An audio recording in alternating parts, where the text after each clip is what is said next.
Hi everyone, welcome to Achievers Academy. Question है, an electric current consumes energy at a rate of 840 watt when heating is at the maximum. तो question में आपसे पूछा है कि एक इलेक्ट्रिक आयन है जो एनर्जी कंज्यूम कर रही है eight a rate of 840 what.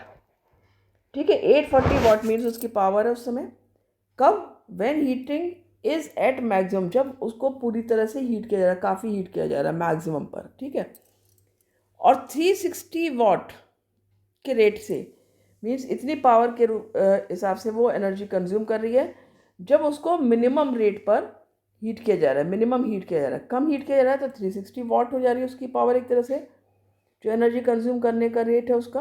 और जब ज़्यादा हीट किया गया, मैक्सिमम पे बहुत ज़्यादा हीट किया गया है, तो जो उसका एनर्जी कंज्यूम करने का रेट है वो कितना है? 840 watt. The voltage at which, अब किस वोल्टेज पर ये रन कर रही है electric iron, at which it is running is 220 volt. तो वोल्टेज आपको दिया हुआ है। What are the current and the resistance in each case, दोनों केसेस में आपको करंट और रेजिस्टेंसेस आपको बताने हैं। तो हम ऐसा करते हैं, यहाँ पर एक लाइन ड्रॉ करते हैं और दोनों केसेस को साइड बाई साइड करते चलते हैं। ठीक है, ये आपका फर्स्ट केस हो जाता है। फर्स्ट केस में क्या है, देखो पावर कितनी बताई यहाँ पर? 840 वॉट पावर हो जाती है उसकी जब वो मैक्सिमम हीट की जा रही है। और वोल्टेज क्या दिया है यहाँ पर? वी दिया है आपको 220 वोल्ट। निकालना है आपको आई वी निकालना है इस केस में। फर्स्ट केस में इसको I1 कर लेते हैं और रेजिस्टेंस में निकालना है जिसको हम R1 कर लेते हैं। सेकंड केस में आपको क्या है कि जो पावर है जब मिनिमम उसको हीट किया गया है तो पावर उसकी कितनी है उस समय? 360। पहले हम यहाँ पर लिख भी लेते हैं कि सेकंड केस है ये, उसके बाद ही स्टार्ट करते हैं जिससे आपको समझने में आसानी रहेगी। सेकंड केस, ठीक है, यहाँ पर क्या है? पावर 360 वॉट है और जो वोल्टेज दिया है, पोटेंशियल डिफरेंस सेम है दोनों केसेस में, दैट इज़ 220 वोल्ट। यहाँ भी आपको करंट और रेजिस्टेंस निकालना है जिसको हम I2 और रेजिस्टेंस को हम R2 कह करके डिनोट कर सकते हैं। ठीक है, जिससे सेकंड केस हो जाएगा। अब चलिए शुरू करते हैं क्वेश्चन। तो देखो फर्स्ट केस में हम क्या करेंगे, हमें पावर दी है और वोल्टेज दिया है। यदि आपको पावर का फार्मूला याद हो तो पावर का फार्मूला होता है P = VI। ठीक है, यहाँ पर हम पावर 1 कर लेते हैं, P1 कर लेंगे। तो यहाँ पर हमने P1 और I1 कर देते हैं, वोल्टेज तो सेम ही है। तो यहाँ पर हमें I1 निकालना है, तो I1 हो जाएगा आपका, I1 will be equal to P1/V। P1 है आपका 840 वॉट एंड V1 आपका है 220। ज़ीरो से ज़ीरो कैंसिल कर दिया, 2 1 ज़ा 2 1 ज़ा 2 4 ज़ा एंड 2 2 ज़ा, यानी आपका कितना आ गया? 42/11। इसको हम डिवाइड कर लेते हैं यहाँ पर, 11 3 ज़ा 33 हो जाएगा एंड फिर 9 बचा आपका, तो 8 सा हो गया, 11 8 सा 88, 90 में से 2 गया तो 11 बन जाएगा। 3.81 एम्पियर आपका आंसर आता है। किसका आंसर आ गया? ये आपका I1। करंट कितनी हो गई? 3.181 एम्पियर। ये आपका पहला आंसर आ गया। समझ में आ गया? क्लियर? ठीक है, हमने फार्मूला पुट किया P1 = VI1 और I1 हमने वैल्यू निकाल ली। P1 हमको दिया हुआ है 840 और V दिया हुआ है, वैल्यू आपकी आ जाती है। ठीक है, अब ये हमें I1 मिल गया तो R1 निकाल लेंगे, राइट। तो R1 क्या होता है आपका? R1 = हो जाएगा, क्योंकि आपको ओम्स लॉ से पता है कि जो फॉर्मूला होता है V = क्या होता है? IR होता है।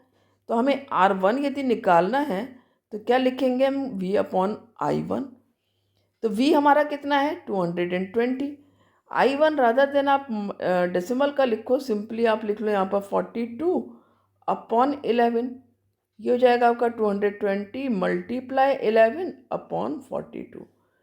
2 1 2 ज़ा और 2 1 ज़ा हो गया, 2 1 1 और 0 हो जाएगा। ठीक है, तो इसको सॉल्व कर लेते हैं। R1 विल बी इक्वल हो जाएगा आपका 11 0 ज़ा 0, 11 1 ज़ा 11, 11 1 ज़ा 11 एंड 1 12 और अपॉन 21। अब हम इसको 21 से डिवाइड करते हैं 1210 को। 21 में देखते हैं कितने से जाएगा, 5 से जा सकता है, 5 1 ज़ा 5, 5 2 ज़ा 10, 11 में से 5 गया 6, 1 और 0, ये आपका जा सकता है 7 से। ठीक है, 7 2 ज़ा 14 आएगा ना, 7 1 ज़ा 7 एंड 7 2 ज़ा 14, ये 3 आ गया यहाँ पर, और 5 में से 4 गया 1 और 0। अब ये 7 से गया था, हमने यहाँ पर 0 लिया है तो यहाँ पर डेसिमल लगा करके 0 लिया है, 6 से आ जाएगा, 6 1 ज़ा 6 एंड 6 2 ज़ा 12। तो हमारा यहाँ पर कितना आ गया, हम आंसर लिख सकते हैं, डेसिमल के बाद एक पॉइंट ले लेते हैं, 2 लेना है तो आप 2 ले सकते हो। ठीक है, 2 लेने के लिए आपको यहाँ पर और करना होगा सॉल्व। 10 में से 6 गया 4 और फिर 0 लगाया आपने तो 11 1 आ गया, तो सिर्फ 57.61 ओम आ गया आपका। क्लियर। तो अब यहाँ पर हमने R1 की वैल्यू लिख ली, कितने आई, 57.61 ओम। तो ये मेरा R1 आ गया, I1 हमारा आ चुका है, R1 आ चुका है।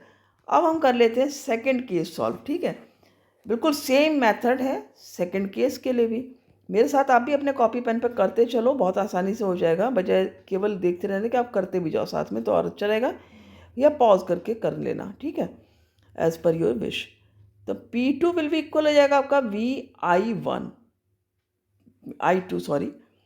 तो V क्या हो गया, सॉरी हमें निकालना है I, तो I2 हो गया आपका P2 अपॉन V।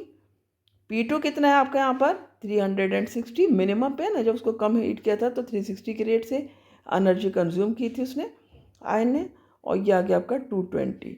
इसको भी बिल्कुल सेम मेथड से कर लो, 2 1 ज़ा 2 1 ज़ा 2 1 ज़ा 2 8 ज़ा, इसका आ गया आपका 18 अपॉन 11।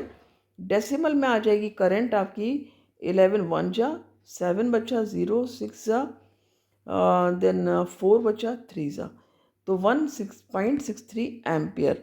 तो हमारी I2 की वैल्यू बहुत ही आसानी से आ चुकी है, दैट इज़ 1.63 एम्पियर। राइट। अब हमें क्या निकालना है, R2 निकालना है। फिर हम क्या लिखेंगे कि ओम्स लॉ के अकॉर्डिंग क्या होता है, V equal to I are.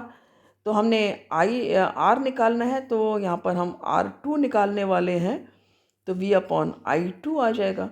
V हमारा दिया है 220 वोल्ट, I2 कितना है हमारा 1.63। तो हम 1.63 फिर नहीं लेंगे, हम क्या लेंगे 18 अपॉन 11, जैसा हमने पिछले में किया था 18 अपॉन 11। तो हमारा आ जाएगा 220 मल्टीप्लाई 11 अपॉन 18, 2 9 ज़ा 2 1 ज़ा 2 1 ज़ा 0। ठीक है, क्या हो गया यहाँ पर, वही कैलकुलेशन हो गई, 11 1 ज़ा 11, 11 1 ज़ा 11 एंड 1 12 अपॉन 9। इसको तो आप सिंपली कर लो, 9 1 ज़ा 9 3 1। ठीक है, तो 9 2 ज़ा 18, 9 3 ज़ा 27, 3 1 है ना, ठीक है 27 एंड देन 27 एंड फिर 0 आ गया यहाँ पर, उधर बचा आपका 4, तो 9 4 ज़ा 36, 40 आ गया था ना यहाँ पर। देखो ऐसे करो ना, आपने 9 से लेकर के 1 2 1 0 कर ही लो, 9 1 जा 9 3 1, तो 9 3 ज़ा हमने कर दिया 27, 4 बचा। ठीक है, 4 बचा तो 0 आ गया यहाँ पर, तो 9 4 ज़ा 36 आ गया, फिर 4 0, तो 134.4 ओम आ गया यहाँ पर। तो R2 की वैल्यू क्या आ गई आपकी 134.4 ओम। तो ये हमारी दोनों वैल्यू आ गई, I1 R1 I2 and R2। यही क्वेश्चन में पूछा है कि what are the currents and resistance in each case, दोनों केसेस में। तो बहुत ही आराम से आपको करना है, लेकिन अब एग्ज़ाम में तो आपको थोड़ा स्पीड पे भी ध्यान देना है।